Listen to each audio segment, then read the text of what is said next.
Добар ден на сите. Јас да искористам приликава на организаторот на овие средби да му се заблагодарам за можноста да размениме мислења на исклучително важни теми и пред се да им го честитам јубилеот 20 години успешна работа во оваа земја. Велат дека ако сакате да изгубите време, треба да му дадете збор на политичар, а уште пострашно било ако сакате ептен да немате време да му дадете збор на новинар. Некаква комбинација од политичар и новинар би требало да биде убиствена. Практично, јас ќе се обидам ова правило да го прекршам, да бидам многу пократок, иако едном преска ме загрижи, изнесувајќи го примерот од Словачка. Искрено се надевам дека нашиот премиер го нема слушнато ова, оти колку успешно копира такви работи, не дај Боже може да му текне истото да го направи во државата. Да се вратиме на темата. Дискусијава ќе ја водиме на тема колку се цврсти врските меѓу пратениците и оние кои ги избираат, тоест граѓаните. Во воведот се решив само да поставам неколку тези на кои подоцна со воведничарите ќе поразговараме, а се надам дека ќе ни остане многу повеќе време и за дискусија. Мислам дека ако за 50 на години некој ги истражува овие простори денешни овде, вклучувајќи ја и Македонија, ќе дојде до едноставен заклучок дека живееме во ненормални времења и ненормална држава. Многу причини има за тоа. Второ, не сум баш сигурен дека парламентот, поточно пратениците, на начинот на кој тие сега се избираат, можат адекватно да одговорат на задачите кои од нив практично се очекуваат, да си ја завршат работата за тоа за што се избрани. Трето, за мене од исклучителна важност е улогата која ја имаат медиумите практично во известувањето на јавноста, на она што се вика јавно огледало за тоа како и што всушност работат пратениците, а заедно со тоа и парламентот. Ако ми дозволите некакви лични обсервации за старт, ќе ви кажам дека јас и порано знаев отприлика како функционира парламентот. Но веќе речиси 2 години сум пратеник во истото тоа собрание и можам да ви кажам дека сум длабоко разочаран од начинот на кој функционира актуелниот состав на парламентот. Тоа е поразително. Тргнете од индивидуален аспект до она што е многу пострашно. Тоа е од аспектот на она што сите заеднички овде го градиме како општество и како држава во целина. Не сум баш убеден дека разговорот меѓу глувиоти на крајот на криштата во овие неколку години последни, особено од 2008 година, во оваа држава практично немате дебата. Немате никаква јавна дебата и сега ќе ми дозволите да го злоупотребам присуството на еден неформален состанок каде што висок представник на власта на прашање зошто нема дебати во оваа општество ќе каже отприлика вака: видовме дека тие дебати кои порано одеа на МТВ, зборувајќи за дуелите Црвенковски и Георгиевски, беа лоши за моралот на народот. Влијаат лошо врз моралот на нацијата. И бев присилен да му кажам дека тоа е едно класично фашистичко објаснување и бегање од реалноста, затоа што ако се ставате во позиција вие да сте заштитник на моралот, да го чувате практично моралното здравје на нацијата, тогаш еден ден ќе ви текне дека нема потреба од дебати. Меѓутоа, ќе ви текне уште нешто пострашно. Ако гледате дека демократијата не функционира онака како што би требало да функционира, може лесно да ви текне дека воопшто не ни треба демократија. Тоа е правецот, за жал, според моје мислење, во кој се движи нашето општество. Се разбира дека клучната одговорност ја носи човекот кој одлучува за се во оваа држава, од тоа кој ќе биде член на Уставен суд, кој ќе биде предавник, кој ќе го отвора тениското игралиште или кој ќе држи говор на некој тенк таму, не знам каде. Пратениците имаат исклучително сериозна и одговорна задача.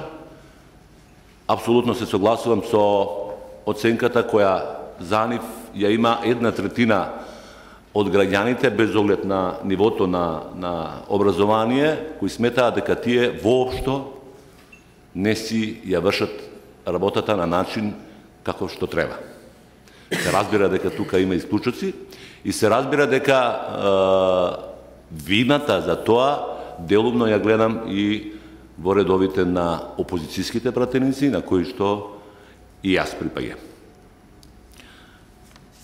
Дискусијава на оваа тема мора да биде поврзана и со она што би требало да е светиња, а тоа е храмот на демократијата, како што спикерот Трајановски во една прилика го нарече, кој мора да биде отворен за граѓаните.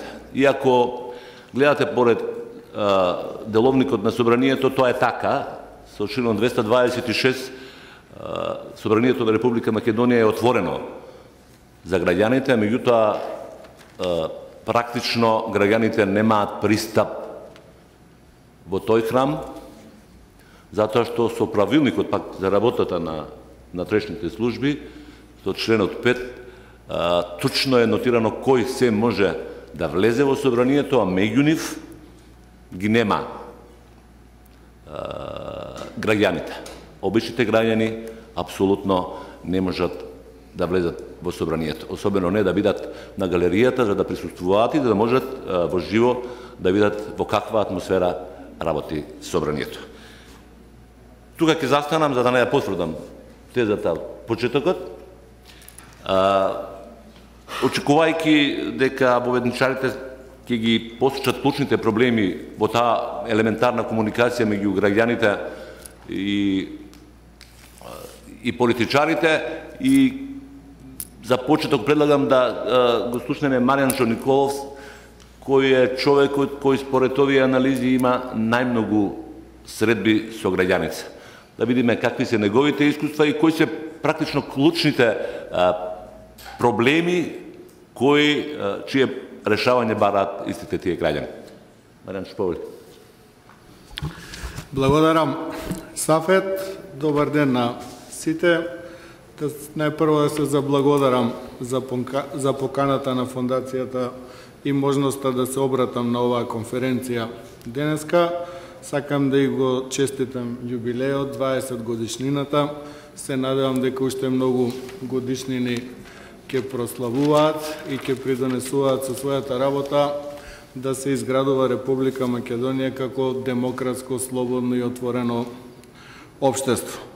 Темата за која што треба да зборувам, има ли цврсти врски помеѓу народните избраници и граѓаните, е тема која што веројатно е актуелна во сите демократски земји и парламентарни демократии, меѓутоа мислам дека во Република Македонија е посебно актуелна ако се има во предвид дека онака како што сега ќе се постават работите и начинот на односот на пратениците спрема граѓаните, веројатно тоа понатака и долг период и после тоа ќе се практикува и затоа мислам дека е предизвик за нас како пратеници да најдеме начин, механизми како по-често да комуницираме со граѓаните. Ако ги прашаме граѓаните, веројатно во анкетата и стои, тие отворено ќе ви кажат дека пратениците многу малку или воопшто немаат време да се сретнат со граѓаните. И тука проблемот најпрво го гледам во изборниот модел, односно знаете дека во Република Македонија нас пратениците не бираат граѓаните на пропорционален систем и врската помеѓу пратеник и граѓанин во таа ситуација е многу помала, затоа што пратениците поради начинот на кандидирање и ставање на листи, веројатно најголем дел од нив се упатени кон врвот на партијата да лобираат да бидат на тие листи, а многу помалку да бараат од граѓаните поддршка, затоа што ако е мнозински систем, граѓанинот е тој што директно ќе решава кој од понудените кандидати за пратеници ќе биде избран и со самото тоа одговорноста и обврската на самиот пратеник значително се зголемува и ако биде избран, после тој мандат или во текот на мандатот да мора да комуницира со своите гласачи, бидејќи после 4 години пак ќе треба да се појави пред нив и да каже што сработил и кој од нивните проблеми успеал или да ги актуализира или ако е власт, нормално да ги реши. И од тука мислам дека пратениците, тргнувајќи од тој модел на избор, во најголем дел понекогаш и забораваат на граѓаните или наоѓаат оправдување дека нели имаме многу работа и реално пратеничката функција има доста обврски, но во секој случај се работи прво за една грешка во системот според моје видување, а тоа е пропорционалниот модел кој што пратениците ги упатува многу повеќе кон лидерите или врвот на партиите каде што се решава кој ќе биде пратеник, а многу помалку кон граѓаните. Од друга страна, и самите граѓани понекогаш имаат и преголеми очекувања од самите пратеници. Тоа беше карактеристично за почетокот на парламентарната демократија во Република Македонија, кога пратениците во тоа време пред да станат професионалци и да бидат на некој начин во работен однос во собранието, имаа можности да бидат и пратеници, и директори, и членови на управен одбор. Имаше голема моќ кај тие пратеници тогаш и тие реално има можности и механизми и средства да решаваат проблеми. Меѓутоа, од кога се воведе професионализацијата на пратениците и пропорционалниот модел, пратениците во најголем дел можат помошта на граѓаните да ја дадат преку механизмите кои што им стојат на располагање согласно закон и деловники. Тоа се најчесто пратеничките прашања, можноста за поднесување на закони во собранието, барање на автентично толкување на одредени членови од законот. Но во секој случај тие механизми многу малку функционираат. Јас сум веќе 6-та година пратеник и во вториот мандат се трудев да поставам многу пратенички прашања. И имаше една анализа во мојот пратеник, бев меѓу првите по бројот на поставени прашања. Меѓутоа, веројатно, по бројот на одговорените прашања бев последен. И ден денеска немам добиено одговор на прашања што сум ги поставил 2006, 2007, 2008 година. И самото тоа покажува дека дури и спрема пратениците, условно кажано, институциите на системот не се однесуваат со должна почит, иако пратениците како така се бирани на непосредни избори. Сите други, министрите и другите именувани избрани функционери ги бира собранието. Самото тоа по себе предпоставува дека ние како пратеници имаме по-валиден мандат и по-блиски врски со граѓаните и треба институциите на системот, барем како пратеници, да ни дадат можност во комуникацијата да имаме одредено предимство. Меѓутоа, тоа не се случува, барем такво е моето искуство и има многу прашања за кои што, за жал, се уште немам добиен одговор, а верувајте, се однесуваат на конкретни проблеми на самите граѓани од општината од која што доаѓа. И тоа е за жалење, иако владата од минатата година го воведе системот или принципот молчењето значи одобрување, тоа во суштина значи да ве пикнат во еден правен лавиринт и да се измачете и на крајот да констатирате, ако ги поминете сите фази, дека пасте на почетокот и па немате решено прашање. Значи имаме сериозен проблем од друга страна, не само односот помеѓу граѓани и пратеници, туку и пратеници и институции на државата, и мислам дека тука треба ние како пратеници значително да поработиме за да најдеме начин, и јас се трудам тоа во собранието да направам, да ги натерам институциите, барем одговорите кои што не повлекуваат некои материјални средства или посебни напори, да не ги даваат навреме. Трета работа која што постои како пречка за подцврста врска помеѓу граѓаните и пратениците е и нашата неможност да контактираме со граѓаните од целата изборна единица. Значи, во најголем дел контактите не се сведуваат со граѓаните од мојата општина или од околните општини, тоа се Велес, Чашка, Градско.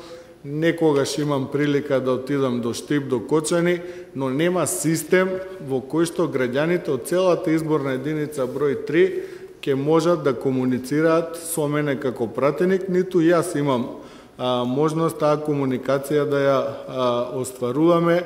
Сега тука како ќе се најде начин, предпоставувам со тек на време ќе се решава.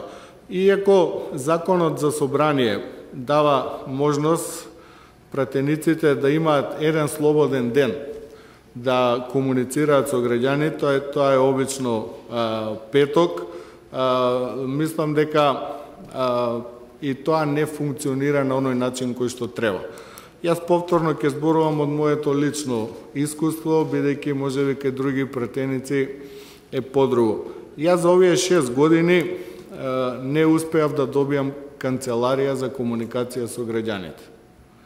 6 години, прво велеа дека тогашниот градоначалник на општина Велес, Аце Коцевски, бил проблем, бидејќи не сакал на пратениците од позицијата да им даде канцеларија. Сега се смени градоначалникот во Велес од 2009 година и се уште немам можност да добијам канцеларија за комуникација со граѓаните. Членувам во Буџетскиот совет на собранието и таму постојано го отвараме прашањето и секоја година по принципот ќе биде и верувајте, ден денеска немам канцеларија за комуникација со граѓаните. Отворено го поставуваме прашањето зошто е така, никој нема одговор. Мислам дека постоеше еден договор заедно со ЗЕЛС дека градоначалниците ќе обезбедат простори за пратениците да можат да комуницираат со граѓаните. И во таа насока и покрај овие отежнителни околности, јас се трудам колку што е можно повеќе да комуницираме со граѓаните и во таа насока, еве и анкетата покажала дека имам одреден успех, меѓутоа имањето на канцеларија, имањето на соработник кој што во деновите кога што јас не сум присутен во градот и мора да одам на седница во собрание, значително ќе овозможи повеќе граѓаните да доаѓаат, да ги кажат своите проблеми, а потоа заедно со мојот стручен соработник да подготвуваме материјали како дел од тие проблеми да ги решиме. Значи, има се уште системски слабости во реализација и на проектот да сите пратеници имаат своји канцеларии во општините каде што живеат. И јас 6 години не можам да најдам начин, не можам да најдам ни каде е проблемот зошто не се дава канцеларија за нас пратениците од Велес, конкретно во мојот случај. Но, ако се има добра волја и начин, мислам дека комуникацијата мора да постои. На крајот на криштата, сите ние како избрани лица сме бирани од граѓаните да ги решаваме нивните проблеми, но од мое лично искуство досега има многу простор за напредок и многу простор за подобрување на состојбите. Лично мислам дека во Законот за собрание е грешка што покрај регулирањето на можноста петок да биде слободен ден за контакт на пратениците со граѓаните, не е дорегулиран тој процес, односно нема укажување во законот дека институциите на системот мораат, барем спрема пратениците, иако не сакам да има некоја посебна важност пратениците, исто како и граѓаните, спрема пратениците, институциите, да не се случи да закаснат со одговор или со интервенција на одредена реакција, која што е согласно закон и согласно процедури. Во спротивно, и пратениците пред граѓаните испаѓаат несериозни, граѓаните ќе изгубат довербата, а сега ако е цел на некоја политика да се релативизира функцијата на пратеник, тоа е веќе проблем системски во државата, кој што треба поинаку да се решава. Но во секој случај има се уште простор за подобрување на врските помеѓу пратениците и самите граѓани. Благодарам. Маријанча, ви реков, немојте на политичар да му давате прилика да збори, тоа ќе биде весело. Се шегувам, се разбира. Искуството на Маријан како пратеник од Велес, кој по цели 6 години не успева да добие канцеларија од локалната власт, е прашање со кое се чуваат уште дел од колегите, иако генерално може да се оцени дека општините им излегуваат во преслед на пратениците. Со нас денеска е господја Душица Перишич, таа е извршен директор на ЗЕЛС, и мислам дека е најкомпетентна да ни каже зошто се уште имаме вакви проблеми и дали може да се очекува во некоја скора иднина тие проблеми да бидат надминати. Благодарам, господин Бишеваc. Јас исто така би искористила можноста да го честитам 20-тиот роден ден на Сорос и да им посакам уште многу години плодна и успешна работа. Се сеќавам на претходниот јубилеј кога нели прославува исто во овој хотел на директорот му кажав уште 100 години да славите. Тој ми рече немој да славам јас уште 100 години, многу ќе ми биде, меѓутоа еве добро се држи, декада по декада тоа поминува. Прашањето, иако нели не е многу поврзано со ЗЕЛС, има една точка, тоа се канцелариите, а јас мислам дека можеби ќе можам да кажам неколку релевантни податоци од причина што не само што доаѓам од ЗЕЛС, нели асоциација каде што се сите 85 општини членки, туку сум истовремено и член на управен одбор на невладината организација ИПД, Институт за парламентарна демократија, значи невладина организација која го спроведува проектов со отварање на канцеларии, и член на управувачкиот одбор при собрание, кој што го следи проектот за реализација на отварање на овие канцеларии, каде што членуваат сите координатори на пратенички групи, не се снаоѓам најдобро со политичкиот речник. Така да ги знам аспектите од повеќе страни и членувам во овие тела, особено овие управувачкиот и во невладината организација повеќе од 3 години, така да 2-3 години, така да можам од повеќе аспекти да ви раскажам што и како е направено. Првата иницијатива до ЗЕЛС за подпишување на меморандум за соработка помеѓу ЗЕЛС, Собранието на Република Македонија и NDI, значи невладина странска организација која што финансирана од USAID имаше задача да спроведе проект кој што значеше отварање на канцеларии во општините, во кои што пратениците би можеле да контактираат со граѓаните. Го подпишавме 2007 година, во јуни 2007 година, значи во сосема различито состав на собранието. Председател на ЗЕЛС беше господин Андреј Петров, сегашен член на собранието. И иако долго се полемизираше околу содржината на меморандумот, општините уште тогаш излегоа со предпоставки и факти дека нема да бидат во можност сите општини да отворат канцеларии, сепак реши управниот одбор на ЗЕЛС дека е тоа добра идеја и дека да се обидеме колку што е можно повеќе да направиме такво нешто, односно да се отворат што поголем број на канцеларии. 2010 година Швајцарската агенција за поддршка и развој, иначе еден од најголемите донатори на ЗЕЛС, реши да ја поддржи оваа иницијатива со тоа што овозможи грант за ИПД, Институт за парламентарна демократија, и формира управувачко тело во рамките на собранието, и ние повторно подпишавме нов меморандум, сега со собрание, со ИПД и со ЗЕЛС. Председател во тоа време веќе беше сегашниот господин Коце Трајановски. Повторно се разви дискусија на управниот одбор на ЗЕЛС и не сакаа да го подпишат меморандумот, заради тоа што има некои одредби внатре кои што укажуваа на овакви проблеми и онакви проблеми, дека општината треба ова да обезбеди, општината треба она да обезбеди. И бидејќи јас одејќи на управувачкото тело ги слушав вашите координатори на пратенички групи кај што фрлаат дрвја и камења по општините.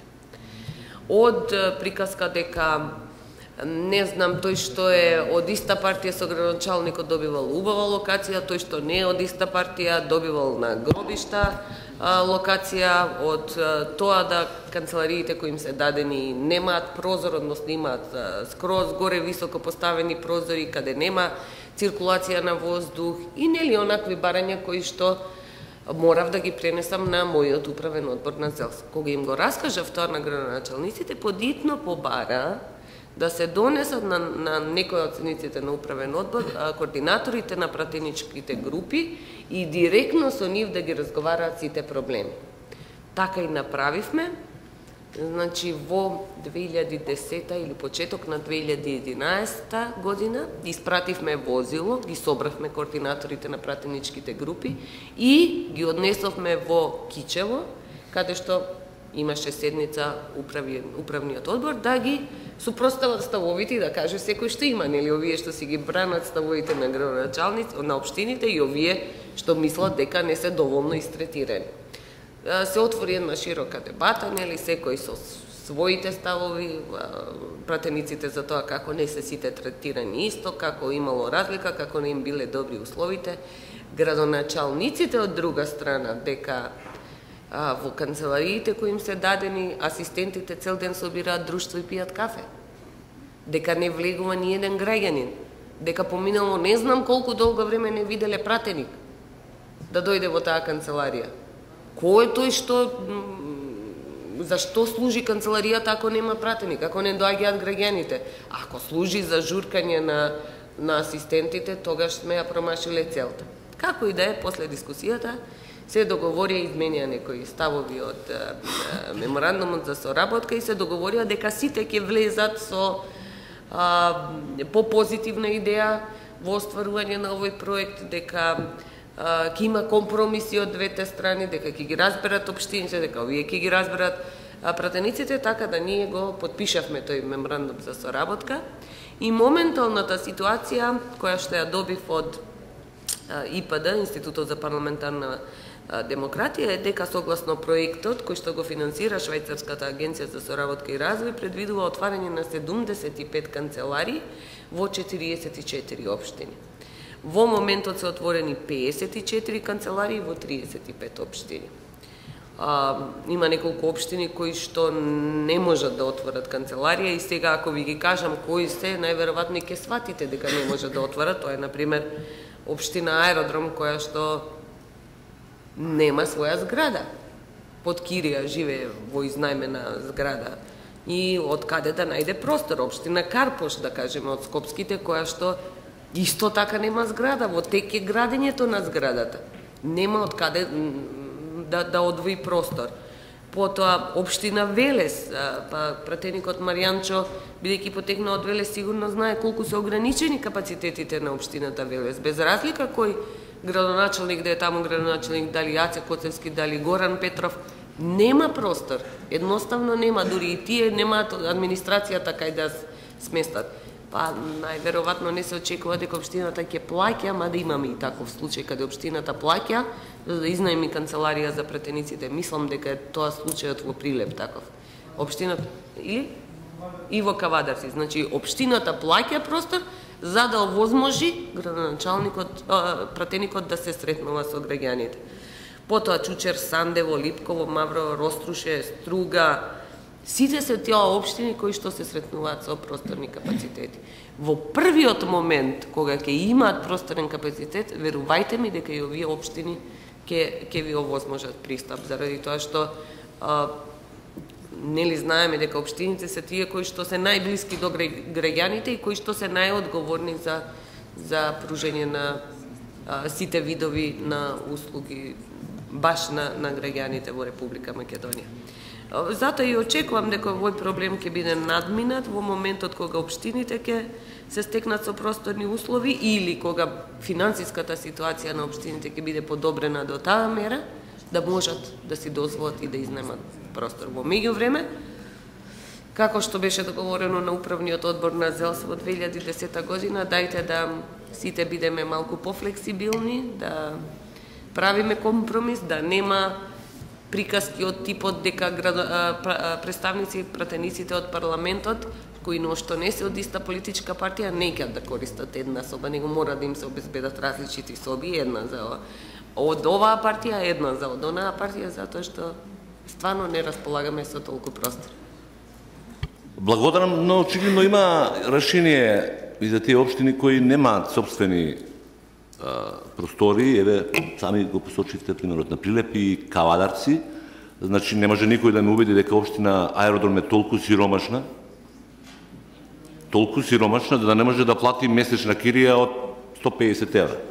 Човекот кој прави се и се што само за да си заврши лична работа, да не може да најде 200 евра месечно за канцеларија на пратеник е ништо друго освен недостаток на политичка волја и вреднување на парламентот во еден систем каде што ќе ми дозволите да бидам вулгарен, папата одлучува за се.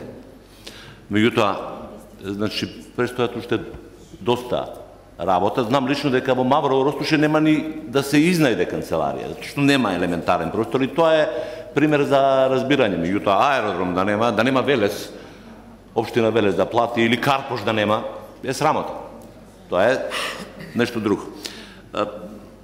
Колегата Николов пред малку загатна една тема дали свесно и системски се уништува улогата на парламентот, а со тоа и на парламентарците. Јас не знам кој од вас имаше вчера прилика, се надевам дека не сте гледале преносот Собранието на Република Македонија каде што беа наред пратеничките прашања. Тоа ви го зборувам поради фактот дека бевме сведоци на едно крајно невкусно, некултурно, неполитично однесување на премиерот Никола Груевски, кој се дрзна дури да ги навредува на лична основа пратениците, нарекувајќи ги преваранти.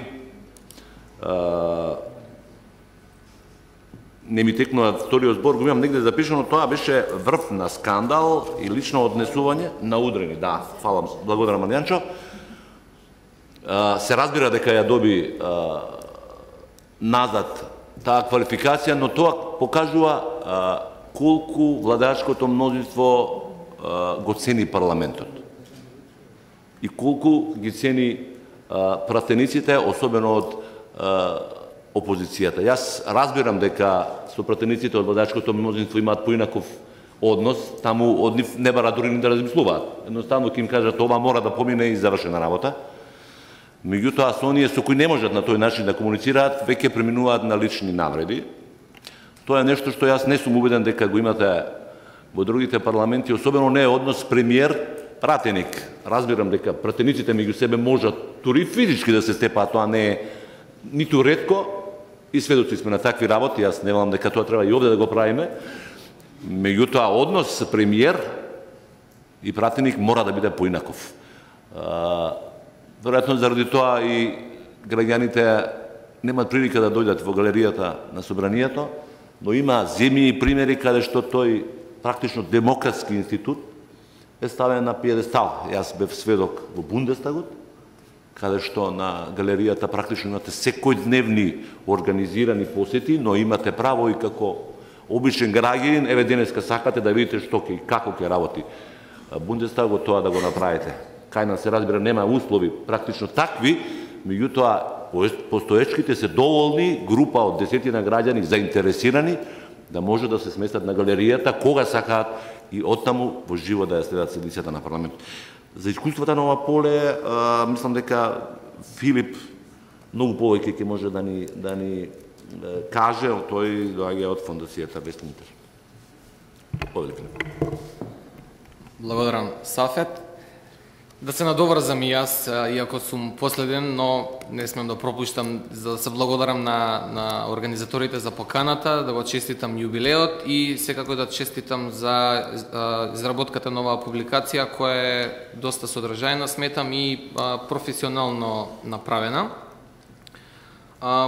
Пред да започнам да навлагам во деталите, кажав како последен, можеби е и предност и хендикеп. Доста работи веќе беа кажани, не би сакал да се повторувам, можеби ќе бидам малку подетален во насока на нудење некои опции за решенија или надминување на овие состојби кои скоро сите дискутанти денеска ги идентификуваа како слаби страни, да кажеме, во однос на функционирањето на собранието и севкупно парламентарната демократија. Јас себе си како граѓанин на оваа земја, но и представник на британска парламентарна фондација, сакам да се гледам дека заземам улога на критичен пријател, односно тоа значи да преку конструктивни и добронамерни критики да се влие кон подобрување на работите. И во таа насока морам да признам дека досега доста работи се имаат направено и се подобрени во делот на законската регулатива, посебно значи она што е што го регулира работењето на собранието, тоа е деловникот и законот за собрание. Како позитивни страни секако во последниве 4-5 години би ги истакнал воведување на координација, да кажеме, кај претседателот на собранието со координаторите на пратеничките групи, каде би требало да се договара агендата по која ќе расправа собранието, условно кажано правилата на игра, време траење, ако треба ограничување, редослед и така натаму. Потоа се воведоа надзорните расправи, кои секако нели го заекнуваат надзорниот елемент на собранието, контролата над извршната власт. Во законот е вметната една цела глава, детално разработен стручен, независен парламентарен институт како треба да функционира. Петок е исто со деловникот прогласен за неработен ден, условно кажано, кога собранието не треба да заседава. Овозможени на пратеничките групи да вработуваат советници за своји потреби, така да значи на секои 5 пратеника му следува пратеничката група може да вработи еден советник привремено додека трае мандатот. Така да ако пратеничката група се состои од 50 пратеници, може да вработи до 10 советници кои ќе работат директно за пратеничката група, што од друга страна помага да се надмине оној недостаток, да кажеме, на квалификации, посебно во делот да истражување и аналитика во самото собрание, а во која насока исто беше замислен и парламентарниот институт да понуди таков сервис за сите пратеници подеднакво.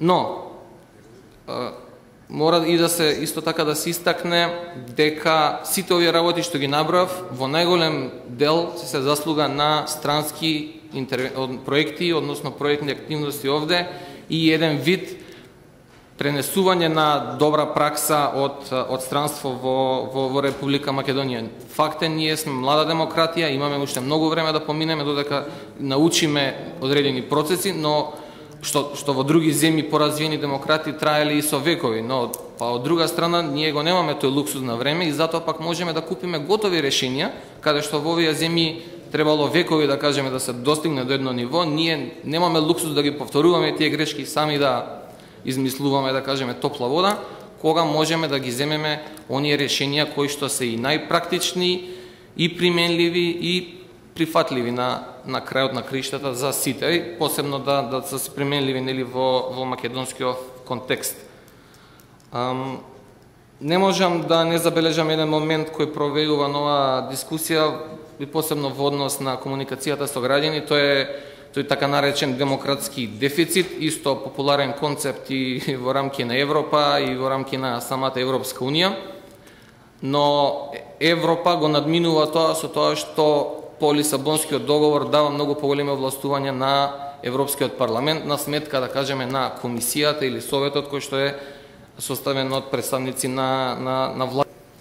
Парламентот е директно избран од граѓаните на Европа и токму затоа се дава повеќе влијание и следејќи таа аналогија исто треба да биде и со, да кажеме, и со нашето собрание, бидејќи легитимитетот на власта извира од собранието кој пак ја бира владата. Тоа веќе беше апсолвирано. Во однос на перцепцијата за собранието, ја имам едно мислење дека таа е генерално лоша кај граѓаните од повеќе причини, но главната по мене е поради транспарентноста на собранието во работата. Не дека тоа е проблем сам по себе, напротив. Туку ако за споредба ги земеме други институции или да кажеме слоеви во општеството кои често уживаат висока доверба од граѓаните преку овие испитувања на јавно мислење, значи секогаш помеѓу врвот се религиозните групи, значи црквите и заедниците, армијата или безбедносните сили, а од друга страна ќе видите дека тие се најмалку транспарентни институции. Значи никој не знае како тие работат, на кој начин донесуваат одлуки, не мала одговорност понесуваат во односи на материјално-финансиската работа, така да од таа страна што повеќе, пак ќе кажам лично видување, што повеќе собранието е отворено за јавноста преку директно следење на пленарните седници, па и комисиските, толку повеќе народот добива впечаток дека работата, да кажем, не е како што треба, што па од друга страна е резултат и на самата атмосфера во собранието, каде што, да бидам искрен, не се разговара многу често со аргументи во насока на подобрување на законски решенија или решавање на проблемите на граѓаните, туку примерот Сафет пред малку го кажа, се иде во лични дисквалификации, во навреди и слично, што на жалост морам да забележам дека станува повеќе тренд него исклучок од работата во собранието.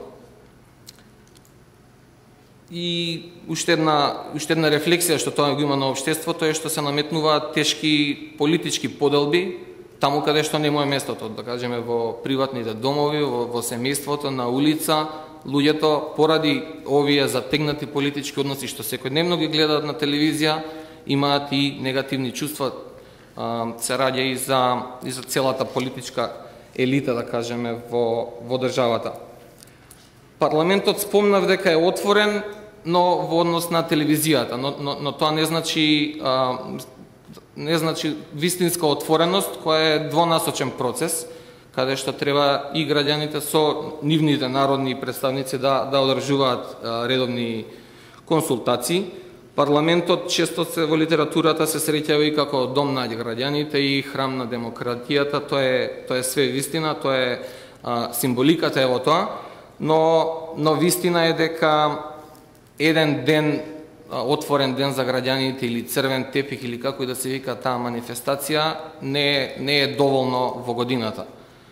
Парламентот, реално зборуваме, во моментов се е во градежен хаос, значи целосно се реновира. Тоа отвара други прашања во однос на заштита при работа и слично за пратениците. Ја не знам од која причина тие не реагираат, бидејќи секој ден во собрание, јас бидејќи често одам природата на нештата таму, имате по 2 слоја прашина, да кажеме, на чевлите и слично, а тоа секојдневно и службите и самите народни пратеници го дишат. Но ете, уште една тема за подоцна, ако сакате, за дебата. Поентата ми е дека не представува никаков проблем собранието да организира тури по претходно пријавени граѓани да го прочитаат собранието. Значи не е само еден ден во годината, туку еве кога го земеме петок, кој е ден по кој не се одржуваат седници, службите, протоколот комотно може да организираат едно 4-5 тури со по 20 на луѓе, да кажеме, да го прочитаат собранието, па дури и да има пленарна седница во тек, тивко можат по помали групи да се влезе во галеријата, да се посети, во живо да се следи некоја дебата, согласно ако не се нарушува внатрешниот мир. Ова е решение кој не само во Бундестагот го има во сите модерни, да кажеме, парламенти.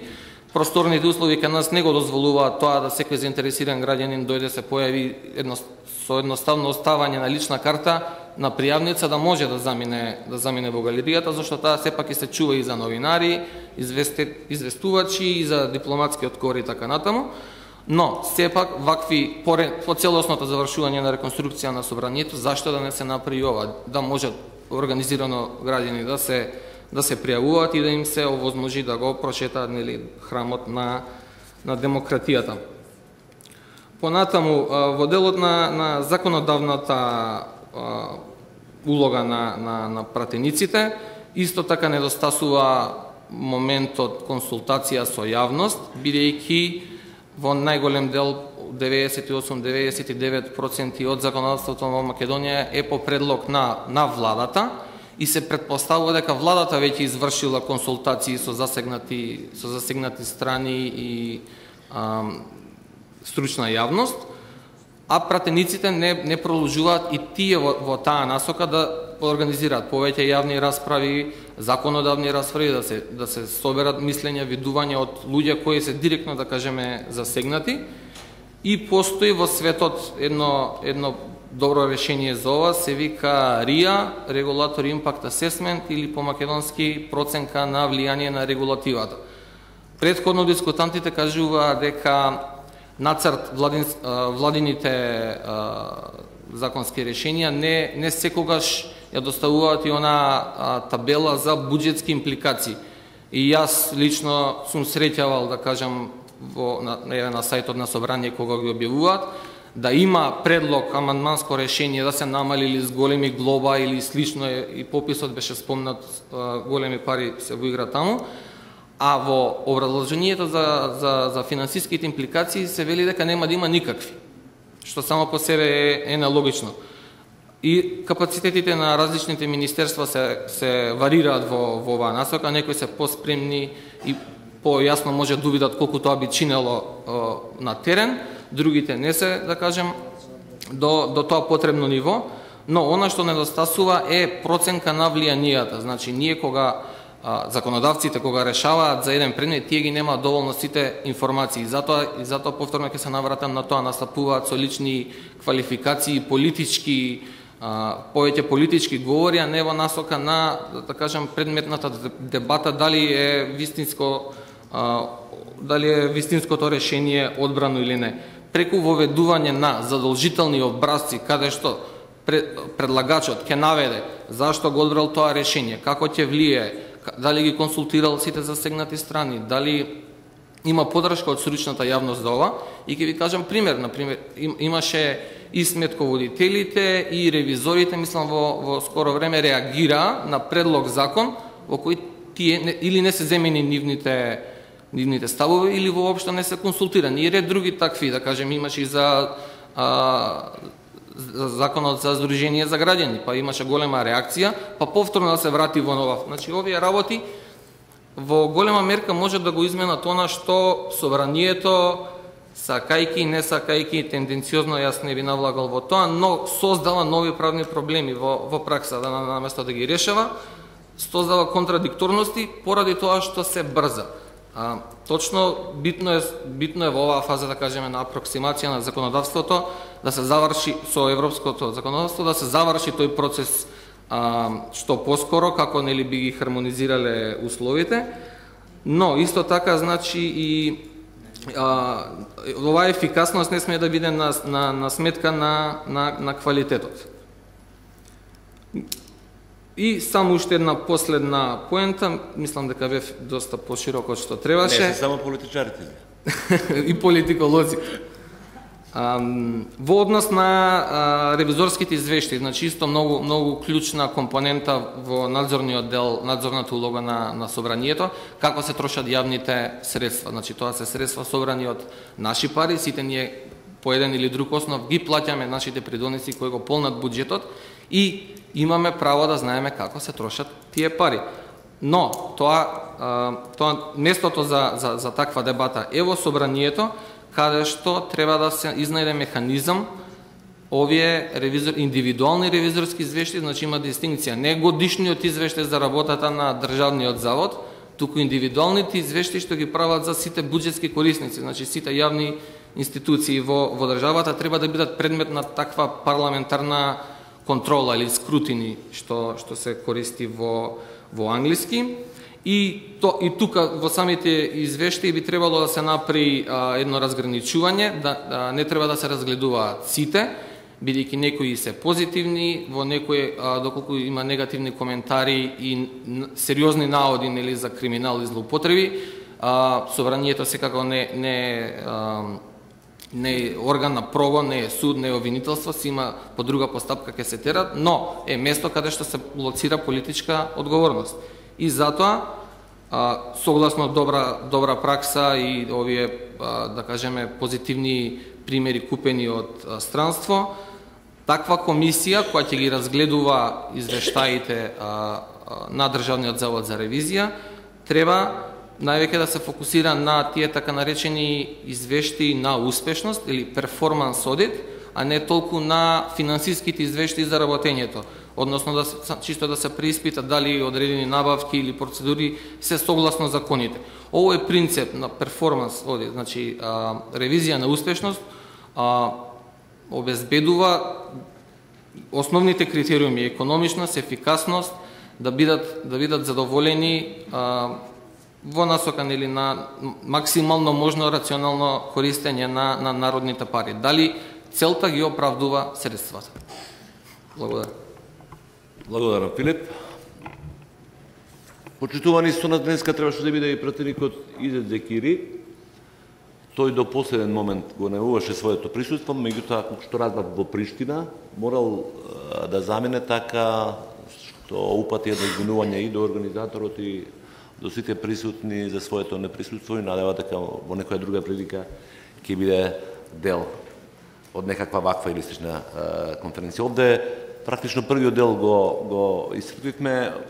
Сега отварам дискусија. Од предмалку ми текна дека Стојан вети дека во следната дискусија ќе бидете прв говорите. Повелете. Благодарам. Јас ова моја дискусија може би прашање или коментар повеќе ќе се одвествуваше на темата во која што еден од воведничарите беше почитуваниот пратеник Тито Петковски. Меѓутоа, наоѓам логика и во овој дел, бидејќи зборувавте на самиот почеток за прашањето на падот на демократијата.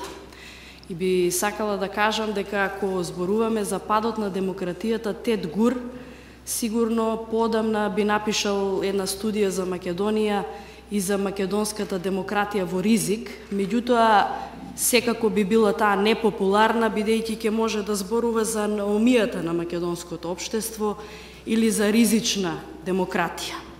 Од тука кога зборуваме за падот на демократијата, неминовно мора да се отвори и прашањето на улогата и на функцијата на полицијата и на безбедносните органи во целата оваа приказна за падот на демократијата, а индиректно по аналогија и функцијата на специјализираните собраниски комисии во делот на контролата на нивната работа. Комисијата за одбрана и безбедност, Комисијата за контрола на работата на Управата за безбедност и контраразузнавање и Агенцијата за разузнавање, Комисијата за следење на надзорот на примената на следењето на комуникациите, но и постојаната анкетна комисија за заштита на човековите слободи и права.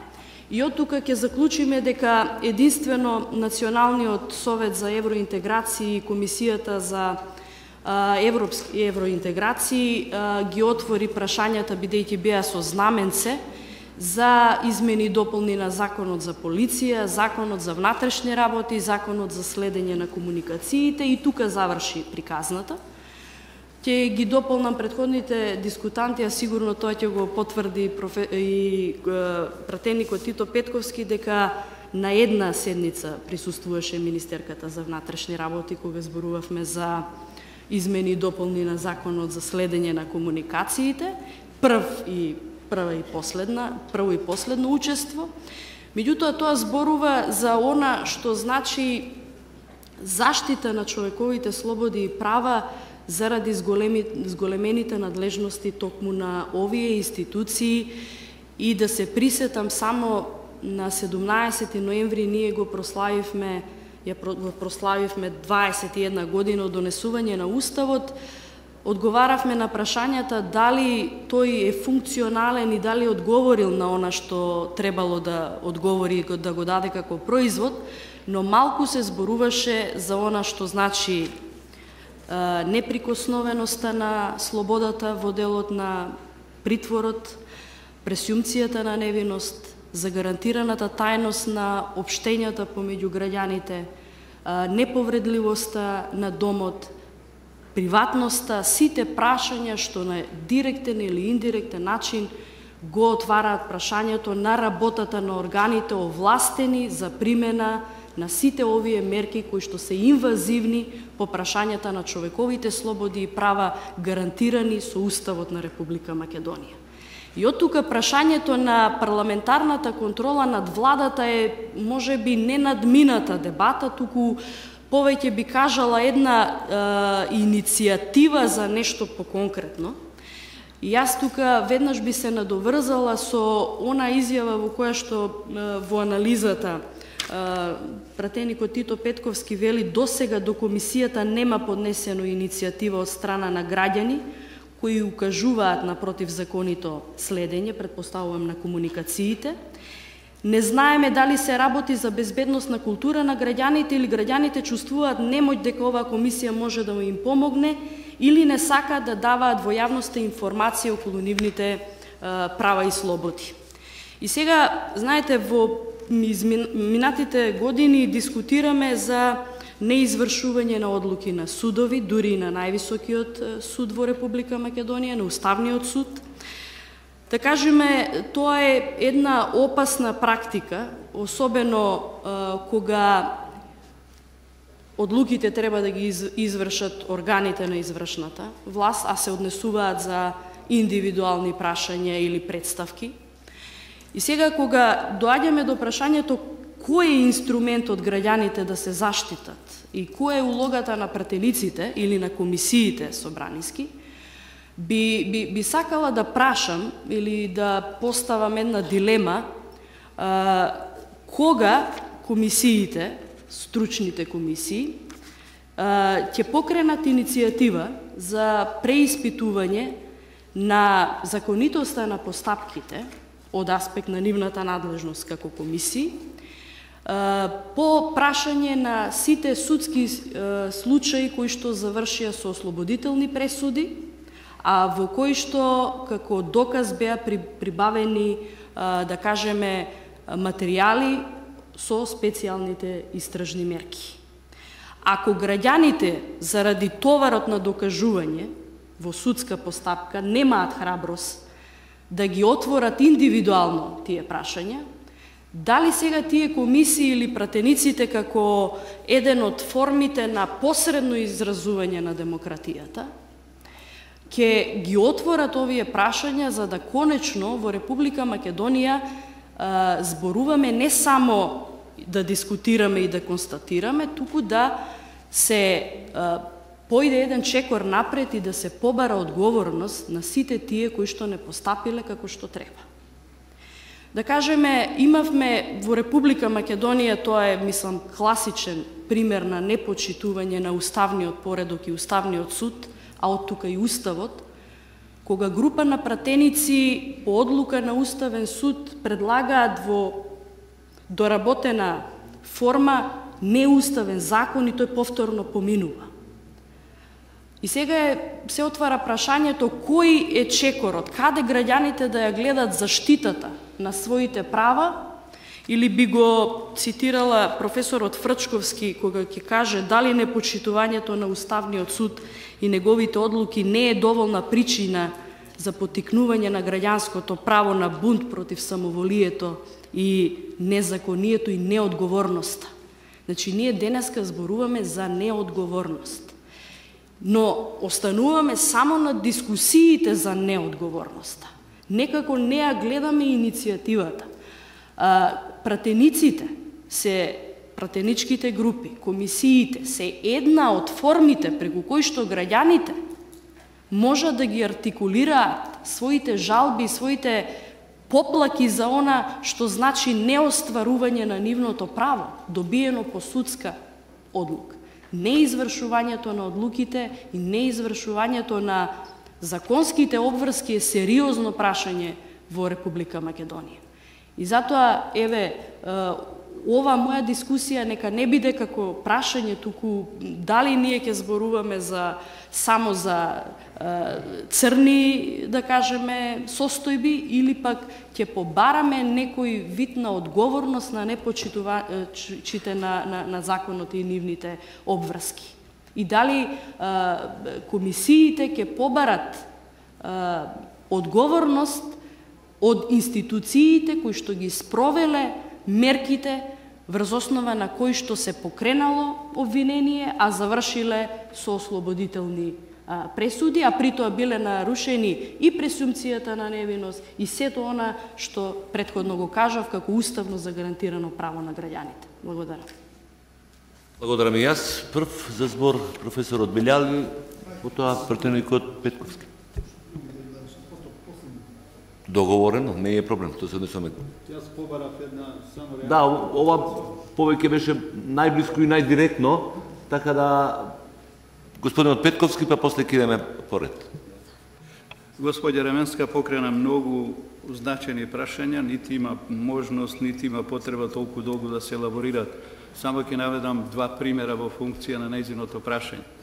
Прво, 2009 година, кога Собранието со буџет распредели 25 милиони евра во корис на агенција на Управата за безбедност и контрразузнавање, побаравме да ни информираат за која намена се, одговорија дека може тоа да го направат само на затворена седница на Собранието.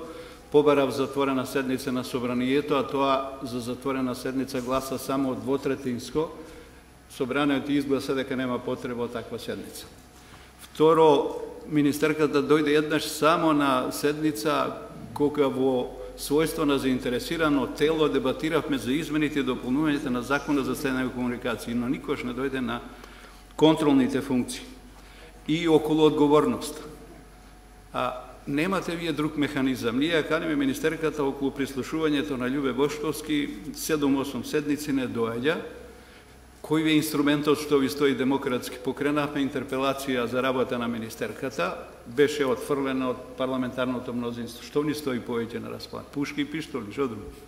Што да превземе пратениците? Значи, црпени се сите демократски инструменти и механизми. Благодарам. Одиме поред. Благодарам. Јас сум Еди Билал, инаку програмски менеджер во Националниот демократски институт. НДИ како невладина организација, значи, која што потекнува од Соединетите Американски држави, веќе со години наназад соработува и работи со Собранието на Република Македонија во многу сегменти. Секако дека може да се каже многу околу точките кои што беа представени денеска тука и го поздравувам организаторот, секако и јубилејот. Но јас накратко само би сакал да се сконцентрирам на надзорните расправи како механизам кој што се представени, значи, во Собранието на Република Македонија со Законот за собрание од 2009 година, како и кој е последователно, значи, на усвојувањето на деловникот во 2008 година, каде што за прв пат беа институционализирани јавните расправи или поточно законодавните расправи. НДИ соработуваше, значи, во првиот ешалон или првиот круг на пилот надзорни расправи, значи, кои што беа представени во Собранието од 2010 година, кои што беа 5 наброј. После тоа, значи, Собранието од кога 2011 година, после изборите, значи, беше во состојба да покрене само една надзорна расправа. Морам да укажам на фактот дека дел од предизвиците кои што постојат во Собранието беа и предвремените парламентарни избори, но секако дека и големиот број на нови пратеници кои што добија мандат после изборите Од 123 пратеници вкупно, 71 пратеник беше нов и се уште се нови, значи за разлика од минатиот мандат. Мислам дека со законот за собрание постои еден добар солиден механизам за иницирање на надзорни расправи. Друг е фактот колку пратениците, значи без разлика од која политичка провиненција доаѓаат, се во состојба да ги искористат овие механизми. Претходно беше кажано дека постои дека според законот се дава можност само една надзорна расправа месечно да се организира, што не е точно. За жал, законот за собрание е таков каде што се дава можност да се побара надзорна расправа од страна на одредена комисија за одредена тема и да се изгласа потребата за одржување на надзорна расправа. Додека од друга страна постои, доколку тоа не се реализира, постои можност и механизам преку 15 пратеници, значи од вкупното тело на пратеници во собранието да се иницира друга надзорна расправа на таа одредена тема, со што надзорната расправа треба да се одржи. Секоја постои предмет на координација на буџетски трошоци, на други прашања кои што треба да бидат земени во предвид, значи во собранието, кои што играат улога на тоа колку и како и во колкава мера ќе се одржуваат овие надзорни расправи. Секога дека опозицијата најави редица надзорни расправи кои што би сакале да одржат, знам дека се зборува има интереси од други претседатели на комисии, од други пратеници, значи да се организираат други надзорни расправи. Претежно, значи, тежината и иницијативата лежи кај самите пратеници, значи да се организираат овие надзорни расправи, додека ние како НДИ стоиме и на располагање да дадеме техничка помош како и што и правевме до сега, значи за сите пратеници, со тоа што имаме спремено и прирачник, значи за организирање на јавни расправи во собрание во склоп на законската регулатива која што постои, вклучувајќи ги тука и надзорните расправи, со добри примери, значи од парламентите од поразвиени демократии. Секако дека позитивен прогрес постои, но дали е доволен, мислам дека собранието како такво може многу повеќе да направи во овој план и со многу по-проактивно учество, значи, на самите пратеници во оваа насока. И така, на крајот само би сакал собранието да го охрабрам да биде многу по-проактивно, значи, во одржувањето на надзорните расправи кои што не само ќе гледат како се имплементираат одредени закони или колку успешно владата е врши нивната работа, тука ќе биде еден добар механизам да се добијат информации кои што ќе бидат корисни, значи, за самите граѓани, а од другата страна владата ќе има можност да покаже на транспарентен начин и природен начин колку успешно ги вршат нивните должности. Толку за сега, благодарам.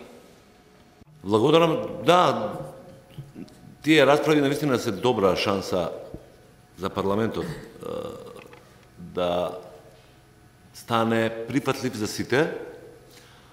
Примерот со расправата која е организирана од Комисијата за земјоделство околу субвенциите, мислам дека е најдобриот пример токму во таа насока и јас лично очекувам дека институтот надзорна расправа во иднина многу почесто ќе биде, ако ништо друго, оружје во рацете на опозицијските пратеници, од тие се тие што ќе ги инициираат главно, генерално таквите расправи. Повелете, па после ќе идеме со вас.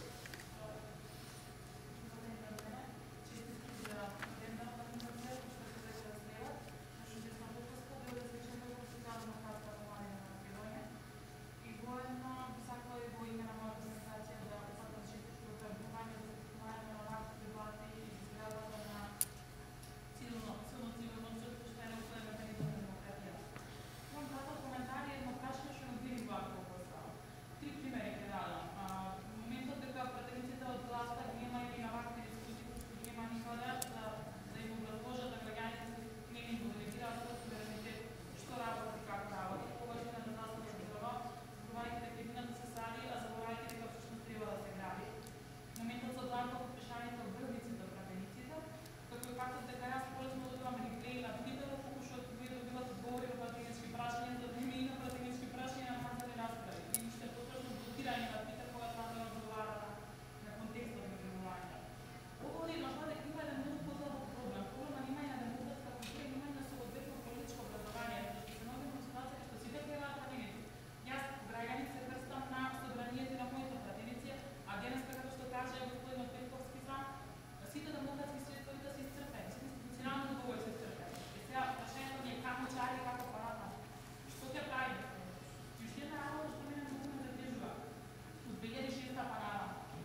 прашањето е пак камо чаре и за ова, како ќе се справиме ние со левијатанскиот однос на владата и како пак ќе се вратиме назад кон тежиштата на парламентот. Инаку, не ме загрижува толку многу, искрено, колку да звучи сериозна, не ме загрижува толку многу односот на пратениците со граѓаните, веќе репрезентативната демократија е генерално во криза. Јас пред месец дена се вратив од Светскиот форум за демократија во Страсбург, истиве форуми беа дискутирани, истиве теми. Повеќе ме загрижува тоа што нашите пратеници, добар дел од нив, секогачни случаи, нели, немаат контакт со самите себе и не се свесни што представуваат и што треба да прават. Фала ви. Благодарам, интересни прашања. Прашањето, веднаш, професоре, само еден краток коментар. Не знам колку можете со демократски средства да се борите против режим.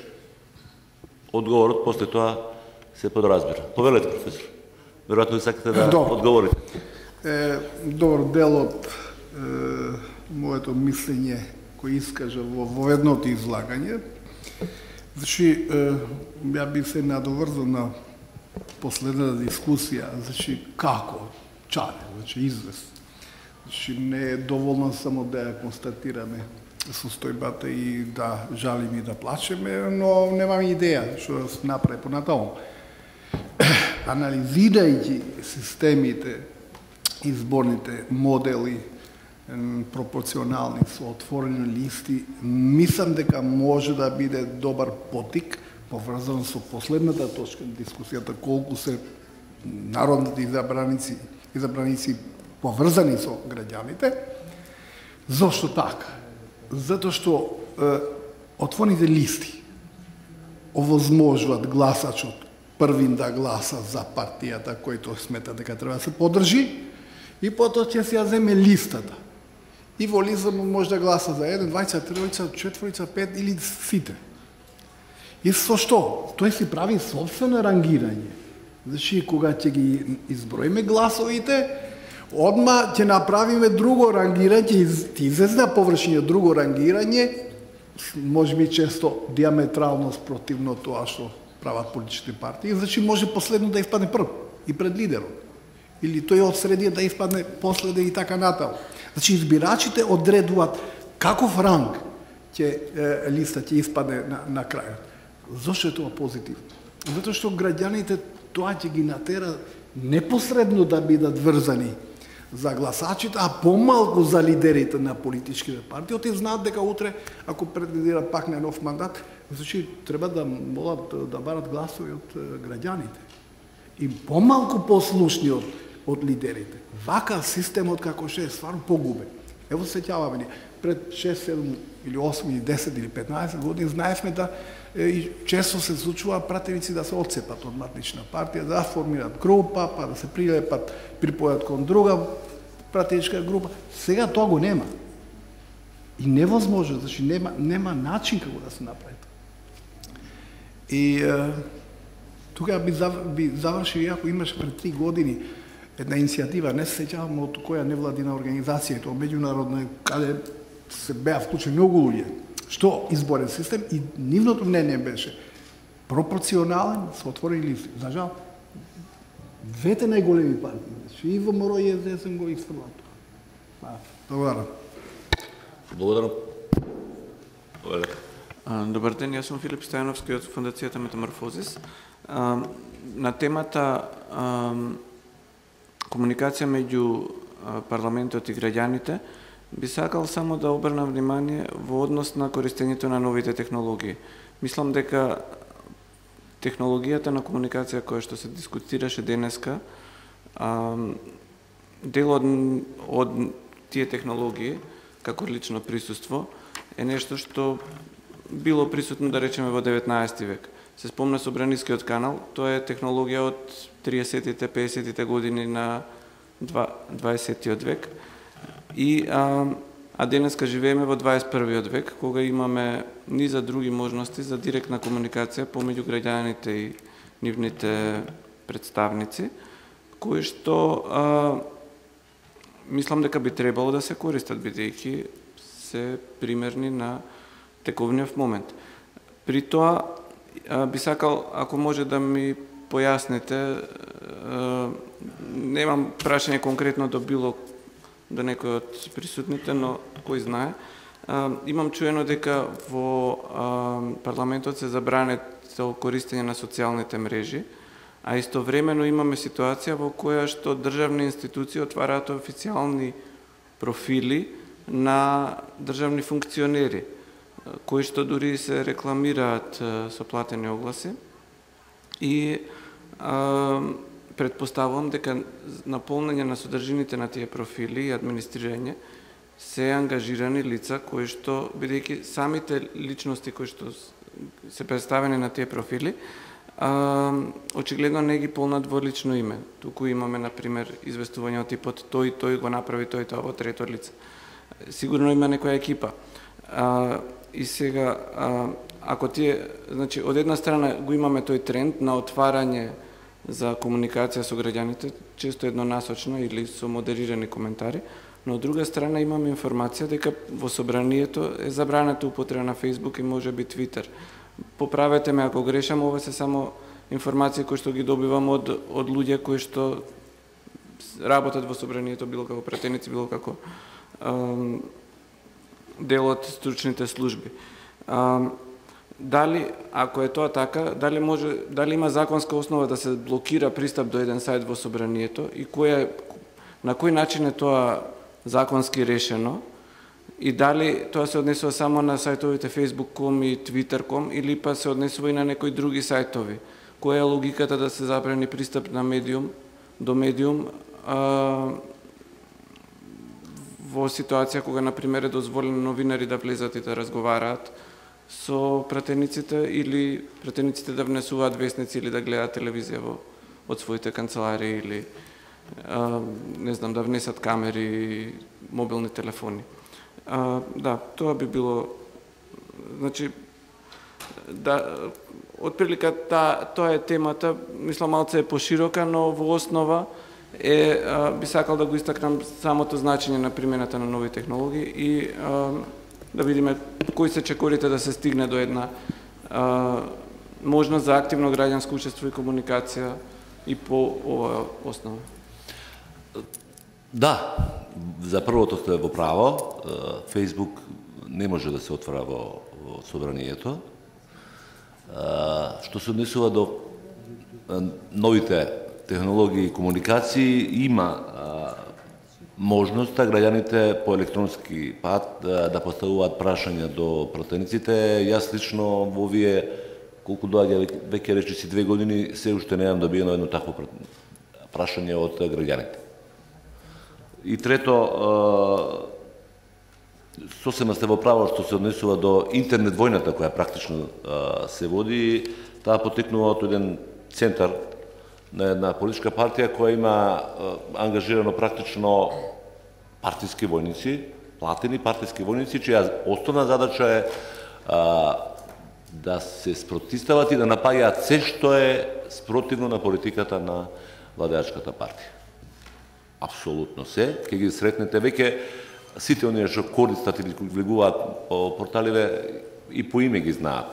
И не се ни кријат, Иван Влада си коментира апсолутно комплетно. Све што е опозиција е црно и никакво, све што е власт е пастирско. Благодарам. Кој беше следен? Повелете? После професор. Јас Тиме Велев од Фондација Фокус и би сакал процедурално, ако може. Повелете? Да Данче, уште еднаш новинар, политичар, да не ставате модератор. Што? Затоа што он така најави дека политичар, па плюс новинар, вика не може до збор да дојде. Никако да. Не, тоа беше мала шега. Не, добре, дојде. Не, супер е водиме дебатата.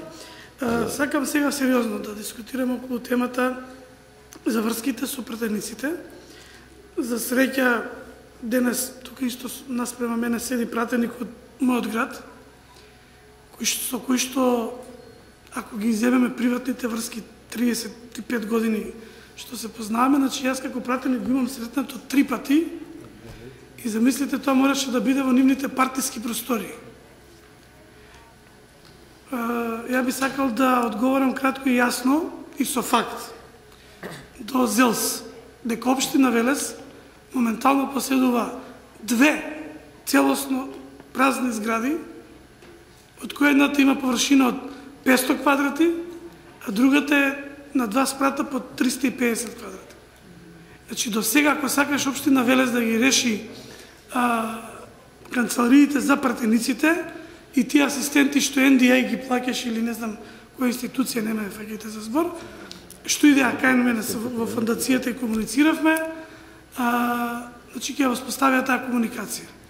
Со другите пратеници двајца, за жал, од мнозинството се немам видено, се немам сретнато, прво затоа што немам никаков контакт од нив, освен она што постои на веб порталот на Собранието на МК, Собрание МК, преку нив да им се обратам, или исто и нив таму ми стои опцијата да се јавам односно да отидам у нивниот партиски штаб, па да барам прием, па кога примаат или кога не примаат. Значи, ако ја вратам дискусијата од почеток, јас со пратеникот од опозицијата се среќавам злоупотребувајќи го приватните врски и релации, а за службени цели, односно за потребите на граѓанскиот сектор или иницијативи кои што постојат во градот. Не е само во градот Велес, прашањето и за Чашки, за Градско. Значи имаат простории. Има општина Лозово просторија каде што може пратениците, јас се сложувам со констатацијата на ЗЕЛС и тоа го знаат и пратениците од Велес и од сегашниот состав и од претходниот. Јас сум еден од гласноговорниците дека кога ќе пишете канцеларија на пратеници, бидејќи ресурсите у Македонија се ограничени, таму треба да функционираат сите. Без разлика дали е опозиција, дали е власт, пратеникот. Значи тој кога зборува со мене, треба да зборува како пратеник. Сега би сакал да посочам конкретно околу контролата врз владата. Значи, кај нас ги спомнавте моделите, изборните модели, и ја би посакал од NDA да, бидејќи NDA 1998 година финансираше првиот плурален демократски проект за независно учество на изборност, мотивирање, едукација на граѓаните и првиот слободен мониторинг на парламентарни избори, да почнеме со вежба Демократија 2, значи втор дел, ама што од сега. Што ќе значи тоа? Тоа е дека треба Македонија, односно Република Македонија, вие во Собранието се одлучите дали ќе го применувате и понатака и конституционалниот модел, каде што двајца султани или партиски лидери, како ги викате вие, или понекогаш под капата на председателот 5 султани во Македонија, ќе договараат, а вие ќе гласате како што ќе договарат тие таму. Че тоа е праксата во Македонија изминатите 10 години. После конфликтот, таа пракса во клуб на пратеници, последната во Јасен, во Ловниот дом, не знам каде, тоа го донесе ова што денес е резултат. Тоа е последица на таквите средби, а не вклучувањето на пратениците што мислат и што сакаат да кажат по тие прашања како треба да се надминат проблемите кои што постојат во Република Македонија. Дебатата не се води во Собранието. Тоа е факт. И сегашното парламентарно мнозинство сака исто да продолжи да ужива во неводење дебата во Собранието, туку да ја трне настрана. Значи, ние мора како држава, и јас тука како граѓанин, носејќи ја сегашната одговорност за еднината на Македонија, за екнување на парламентарната демократија, да дадеме придонес да се определиме. Ќе одиме на интегративен модел, односно пратениците ќе одговараат пред граѓаните за сите прашања, како што Велес ги натеравме да одговараат сите тројца пратеници пред граѓаните во однос на прашањето за топилница. Че успеавме сите тројца пратеници да дадат собствен одговор, личен и персонален. Прашајте го господинот Николов. Сам беа буквално лично соочени со граѓанскиот сектор, со други структури, конкретно лично да кажат како пратеници они, не партијата, не лидерот што мисли. Они како пратеници сега што мислат? Треба да има топилници или нема треба да има топилница во Велес? Зборам еден пример, кој што беше доста успешен. Нели, со размена на сите факти и сите историски постигнувања и предности и слабости на таквото прашање. И би сакал да нагласам дека за тешките политички поделби кои што се чувствуваат и дома, се чувствуваат во секоја организација, веќе и граѓанскиот невладин сектор, како го нарекуваат здруженијата, овие 3 месеци, посебно во градовите кај што власта мисли дека е пата со опозицијата, е тешко да се живее. И господине Петковски, јавно ви посочувам дека јас се сомневам дека сум и прислушкуван сериозно и дека сите мелови ми се читаат затоа што по пола сат од кој ќе испратам мел, човекот што ќе ше пратено не го прочитал, а по улица се случува службеник на ДБК, демек во приватна средба да ме праша нешто да се истрча. Што се случило со тоа прашање, не знае дека не е ни до прецизирано. Значи, јасно кажувам, не ми требаат пиштоли и револвери во 21 век. Ми треба демократија, ми треба да се слуша гласот на граѓанинот. Знам дека ние граѓаните кои ќе не соберете вака, ако соберете колку желби имаме, дека имаме многу желби, но добро и фер ќе посочам не во функција на промоција или на фалење на господинот Николов, но една од големините зашто има многу средби со граѓаните и што на самите средби им кажува што може да им заврши, што не може да им заврши. Че тоа е големината на денешен модерен политичар. Да му кажете на граѓанинот, јас можам до тука, моите ингеренции се овие, немам натака ингеренции, а не да го тапкате човекот по раме, да му кажувате немај гале водата за сметките за вода, не ги плаќај, додека си наш, ама ние кои ќе дојдеме, ако отидеш на другата страна, 20 извршители ќе ти пратиме, за 2 дена да ти испразнат куќата и да биде страшно. Значи, контролата над парламентот, односно над владата, зависи од контролата над парламентот. А тоа значи колку сте вие стварно наши во однос на директното прашање во најпозитивна смисла ве молам, нема да ме сватите лошо, во колку сте во сувереност кај нас како пратеници. Не мора да е Маријанчо Николов. Изборна единица 3 кај што припаѓам има 20 пратеници од 4 политички партии. Јас успеав да се видам само со 20 пратеници од 2 политички партии.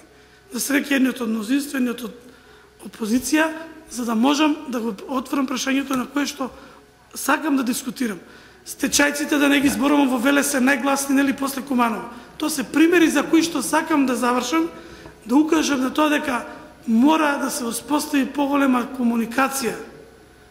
Ова што сега го кажав со просториите во општина Велес, Лозово и Градско. Јас стојам сега да трнеме со кола, ќе ги видите просторите дека се празни. И што велите, господине Бишевац, 2000 евра во Велес е ништо, да ги опремите тие канцелари со телефон и интернет и нормални маси и столчиња, да можат пратениците со определен ден да ги собираат сите забелешки. Благодарам.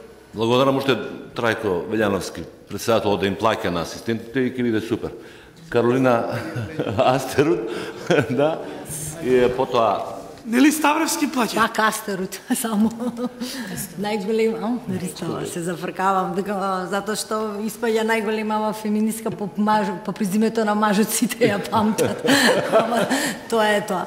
Затоа и толку сум упорна во коригирањето. Добро, јас исто во врска со оваа тема мислам дека е одлична концепцијски што е вклучена.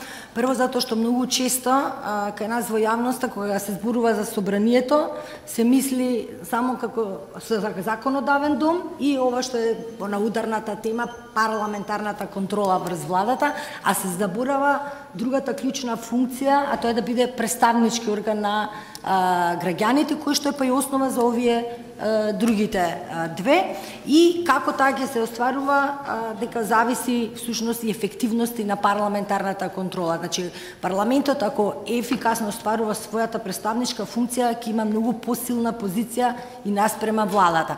Тука клучно е ова што го зборевме за комуникацијата. Мене многу ми се бендиса поентата околу и новите медиуми, значи поентата е да ги добивате сите мислења, барања, иницијативи, проблеми од граѓаните. Дали ќе ги добиете со класични средби по канцелари или преку нови медиуми е прашање на технологија. Но во однос на канцелариите, јас и за тоа ми беше главниот мотив да се јавам, јас сум малце по на страната на локалната власт во оваа ситуација, односно ако е уставна функција на собранието да биде представнички орган, тогаш систематски долгорочно проблемот треба да се решава како споредбените искуства, во смисла да собранието самото развие низ државата 120 канцеларии, сега тие не мора буквално да бидат 120 канцеларии, може спрема нашите финансиски, материјални и други услови да се собират и по неколку пратеници и тоа да биде буџетирано од самиот парламент. Значи, не може, кога зборуваме за поделба на власта, да забораваме дека немаме само поделба меѓу законодавна, извршна и судска, туку имаме поделба меѓу централна и локална власт. Ние не можеме да вршиме притисок врз локалната власт да ни обезбедува канцеларии и се што иде со тие канцеларии на нивна сметка или, еве сега Маријанче го прашав со колка сума ги буџетирате вие тие канцеларии по 6.000-7.000 денари месечно и практично испаѓа дека локалната власт ја го финансира парламентот. Мислам, тоа е дури неуставно. Значи, мора да се најде долгорочен начин како ова постепено да се решава. Исто и прашањето ова што е спомнато до студијата околу патните трошоци за да може да се комуницира. Имаше кај нас, ако се сеќавате, една зграда, како и во сите земји, Филип фино кажа, не измислуваме топла вода, се има една парламентарна зграда, мислам за живење на пратениците додека им трае мандатот. Значи се скратува многу на трошоците и како доаѓа новиот состав, така иде тоа. И дел тука се покрива проблемот. Значи канцелариите се прашање на проблемот, да не амасираме многу локалната власт и да го префрламе тоа. Уште една кратка поинта е околу она што во целата тема не го спомнавме воопшто цел ден. Комуникацијата меѓу владата и парламентот во голема мера зависи и од усогласеноста на правилата за работа меѓу собранието и владата. Тоа е можеби од правен аспект единственото нешто што не е покриено. Сега све е горе-долу напредено, но не се спроведува, но имаме абсурди да деловникот, например, на собранието, да не е усогласен со деловникот за работа на владата на Република Македонија. И дел од проблемите кои што настануваат и во вршењето на контролната функција, меѓутоа и во комуникацијата граѓани, собрание, влада, настануваат заради вакви наводно бизарни, односно тривијални процедурални моменти, а кои што во суштината на односите ефективно резултираат од што е заклучено во студијата дека не функционира парламентарната контрола. Така да, Весна, ова што го праша ти, одговорот е у суштина многу тривијален. Значи, треба сето на што го зборевме денес, околу технички служби, бирократијата, технократијата на собранието, ако тоа како институционален капацитет на парламентот се зајакне, тоа во динамиката на моќта ќе се рефлектира и во однос на владата, и во однос натре на односите во политичките партии, и во однос на граѓаните. И за листите, голема дилема, иако е модерно да сите се залагаме за отворени листи, бидејќи нели мислиме дека така партиските врхушки никако ќе се санираат, меѓутоа да не забораваме во едно комплексно општество како Македонија дека ние можеме на терено да се соочиме и со предрасудите на граѓаните, било во однос на жени, било во однос на етничката представеност на членството, односно политичарите во различни партии. Да не забораваме, има партии кои што водат сметка и за етничкиот состав на политичката партија заради граѓанската ориентираност, а потоа граѓаните на гласање тоа да го извршат како негативна селекција, така да мора многу внимателно да се оди да се запази токму тој момент на представништво, што е голема предност на пропорционалниот систем визави мнозинскиот. Благодарам. Мислам дека отворивме и многу прашања, дадовме делумно одговори на некои од нив. Се разбира дека дискусијата, јас навистина ќе мора овде да ја привршам, затоа што мислам дека двојно го надминавме терминот предвиден во општата дискусија. Ова беше најдемократската и најдолгата дискусија. Еве само една минутка, ама ве молам во една минутка, за да не биде до крај да не сме го испрочитувале принципот. Ќе бидам пократок и од една минута. Значи, Иванчо Новоселски, Хам Делчево, прво да им честитам годишнината 20 години фондацијата Отворено општество. И поздрав до сите. Слушајќи ги сите во видничари од Преска, значи имаме проблем во државата. Имаме проблем во собранието. Проблемот е рефлектиран кај народот. Народ е задоволен со непроблеми. Има ли цврсти врски меѓу народните избраници и граѓаните? има цврсти врски меѓу кандидатите кои ќе бидат за пратеници. Значи, после врските кога станат пратеници, се намалуваат. Збориме за канцеларии, се согласувам, во поголемите општини си треба канцеларија. И во помалите општини си требаат канцеларии за пратениците. Но да ви кажем од искуство, од 18 години искуство, и денеска сум безлеп заради тоа што 16 години работно искуство бев советник за образование, професор бев и сега сум без работа. Не ги интересира дел од пратениците, значи дел од пратениците на опозицијата. Од кога ќе стане пратеник, го соблекува дресот и го облекува костимот. Гледајќи какви проблеми идеме, што рече господин Тито Петковски, дека сите демократски извори се исцрпени. Значи, облекување на дресовите и враќање меѓу народот. Само така можеме ова налудничева власт да се смени. Благодарам. Овде ја завршувам дискусијава. Се надевам, за разлика од вас, дека Институтот Отворено општество нема да биде во Македонија уште 100 години, не од некои други причини, туку дека многу порано ќе станеме нормална и демократска држава, каде што вакви заштитници на основните права и слободи, колку и да се добродојдени, немаме да имаме потреба од нив. Ви посакувам секое добро, се надевам дека ќе се видиме во некоја друга прилика. Ви благодарам и јас уште еднаш од името на фондацијата што бевте присутни на денешнава дебата. Само за мала дополна околу постоењето, бидејќи примавме честитки за годишнината, во Америка, која што ја прозвавте како држава добра демократија, се уште има фондација. Така да се надевам дека и ние ќе постоиме, ќе бидеме нормална држава. Сега од аспект на годишнината да ви кажам дека не очекуваат уште 7 настани до крајот на месец ноември ако сте заинтересирани. Утре вечер во 9:30 во клубот Хавана повелете на концертот на Шутка Ромарап. И тоа е околу делот од прославите. До 30 ноември повелете видете го целиот распоред. Ве поканувам на ручек во сала Ирис.